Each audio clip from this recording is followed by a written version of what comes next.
Today we're going to be looking at our Shock Stormweaver Sorceress. This build is going to be perfect to swap to if you guys were hurt by the Cast on X nerfs from the other night. This build is still going to be using one of those because it is still pretty decent for boss fights, but for mobbing cast on things have been utterly destroyed. It takes forever to get something to cast from them, which is a big shame because I was utilizing cast on shock with this build. It made the mobbing a lot more fluid in terms of like putting down firewalls for us for our sparks and things like that. It just made it feel a lot better, and it was just extra damage sending out more sparks and our arc, so it helped out a lot, but it didn't completely nuke this build in any way, shape, or form like it did with some of the cold stuff that was going on. So if you guys were a former cold sorceress, this is going to be perfect to swap to. If you guys are starting out on a new character, this got me through my first and second playthrough. I'm in endgame doing some maps now, but I just reached there last night, so overall, it has been really easy to go through the game. I have been able to put out insane amounts of damage. The damage is crazy. The only time I've ever had any sort of issues on this build is just survivability, but that was before all of the loot buff changes because this is what I started the game out with. But since then, I've been able to get a lot more upgrade materials, and already I'm feeling way more tanky, especially against mobs that do like physical damage since we don't really have any armor. I'm feeling way more tanky on them than I was before. So the crafting changes, drop changes have helped out a ton with this. So I'm excited to keep putting it together and keep moving on through the end game. And I'll be updating this build as we go along, so keep an eye out for that. Make sure you are subscribed. But let's go ahead and jump into it. I'm going to be giving you guys kind of my recommendations as you're going through the game and where you're going to end up once you beat the second playthrough of the campaign. Just a quick overview of like what's going on with this build. So our main skills are going to be Spark, Conductivity, Arc, and Mana Tempest. So these four are going to be your mains. The other ones are just going to be kind of supplementing. Lightning Warp if you need to cull an enemy and create like some shock ground, you can teleport. It's very helpful for just like getting around or finishing off an enemy who's far away. You'll see like the little glowing bit on their head. Main reason I use that. Then Flame Wall to buff up your sparks. So if you go ahead and throw that down and you cast your sparks through it, they're going to gain like an extra little like fire part to them, and it's going to add some damage to them. So that part is really nice. It's really going to help out your sparks damage. So that's what I was using like cast on shock for in the past before it got nerfed for mobbing. That way I would just be casting sparks, and then after like a couple seconds, a flame wall will be on the ground. I didn't have to stop and take the time to cast this and get behind it. It would just be constantly moving with me as I go, and I could just hold sparks for mobbing and clicking arc when I needed to for some like bigger targets. But that's the general gist of like how we use our ability. Sparks mostly I use for mobbing. There are some bosses that seem to take more from like spark than arc and vice versa, but most of the time for like single target big damage, I am using arc. I've had way more success with this than I have with spark, but I know people are doing bossing with spark, so you can play around, see which one you like better. And then when you need to debuff a big target, put conductivity underneath them. It's going to put a glyph. It's going to activate after a brief moment, and then you'll see the little debuff on them.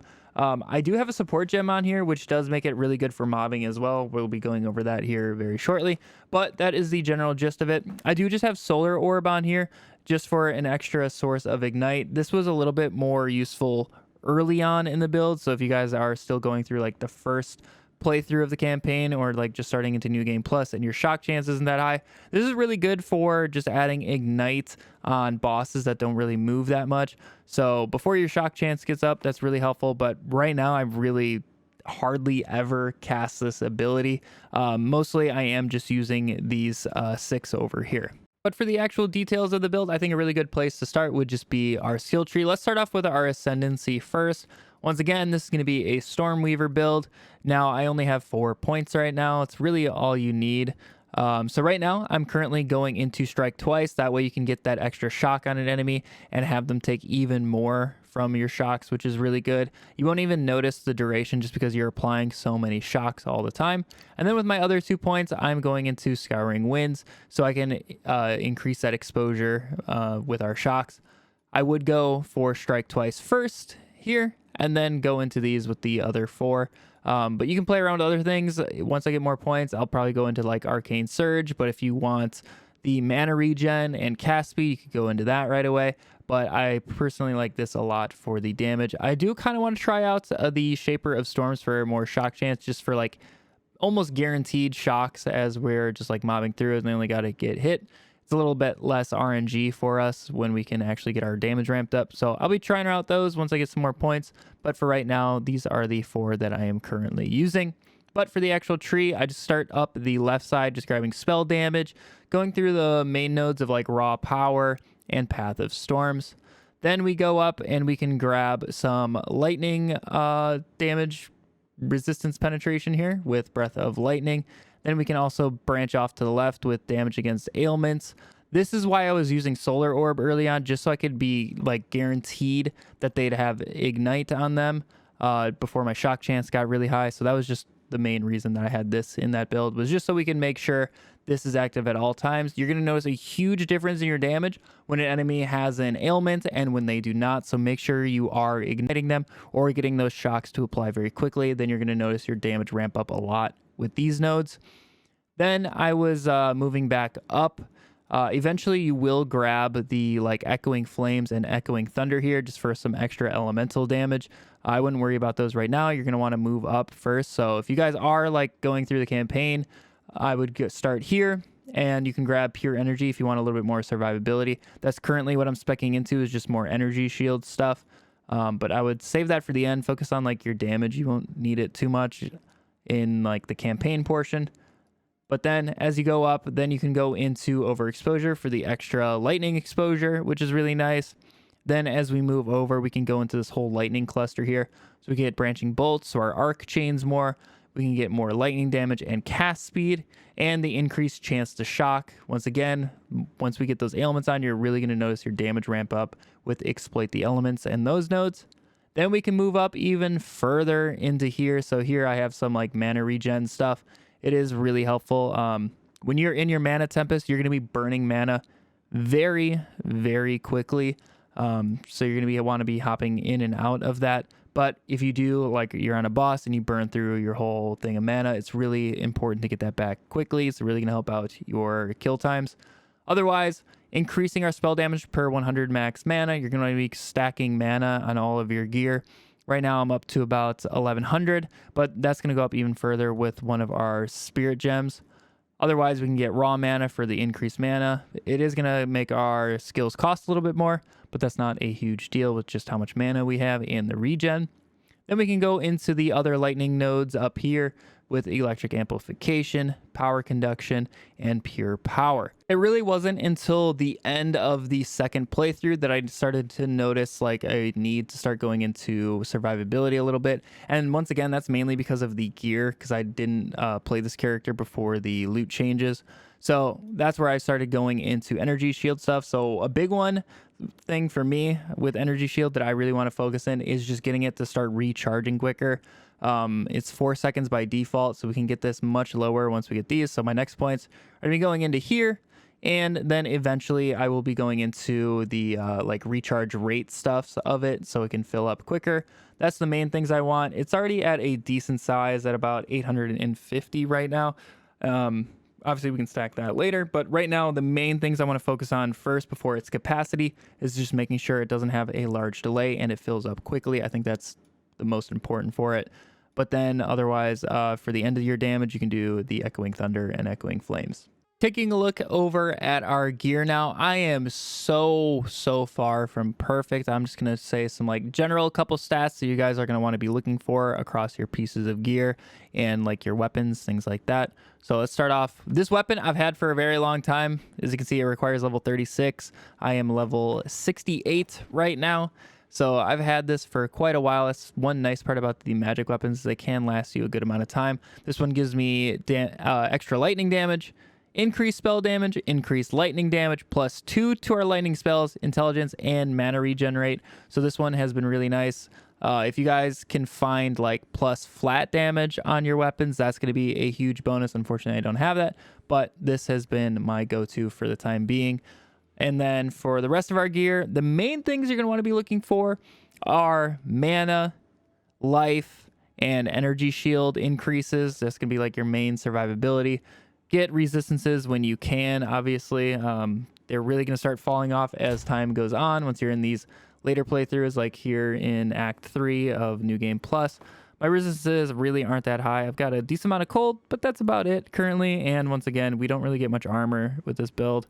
I'm trying to get a little bit more with some gear, like on my belt. I'm currently using a plus armor, like inherent stat belt, which is nice. I would like to get a little bit more armor when I can, just because physical attacks have been the main thing that does hurt me. But just get to the mana, health, and energy shields where you can.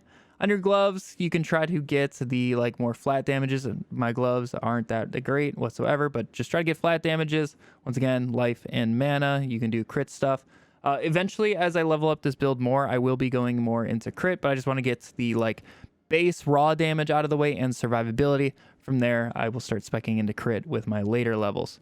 On the boots, I really do like movement speed. If you guys can get movement speed into like the 20+%, that's going to help you out a lot, just because of the way you have to play this build. There's a lot of times, like as you're approaching enemies, they're very quick, and what you're going to be doing is kind of falling back. It's like you'll place a flame wall down, and you can like put your conductivity down, tempest, and then just start spamming your sparks and your arcs, all that stuff. So you're going to be doing a lot of like kiting and backtracking with this build, just because you can't face tank a super ton of hits. So you're going to want to backtrack a lot like that, and it's much easier when you do have some movement speed. So I do recommend getting that. Otherwise, that's basically it. The charm, just swapped it out for whatever boss you're fighting. My flasks, the main things I look for is just the amount recovered and increased charges. I try to find that on both my life and mana flasks. You can pick whatever one you want. My amulet, I currently just have this one just because it happened to roll plus spirit. You guys are going to need some spirit with this build, just to take advantage of both spirit gems, but a little bit less so now that Cast on Shock got nerfed. You won't really need it. For your rings, if you can get like max mana and then more like flat damages as passives, that's going to be a go-to for your rings. Currently, these are just kind of the best that I have. Increased cast speed is going to help you out a lot as well.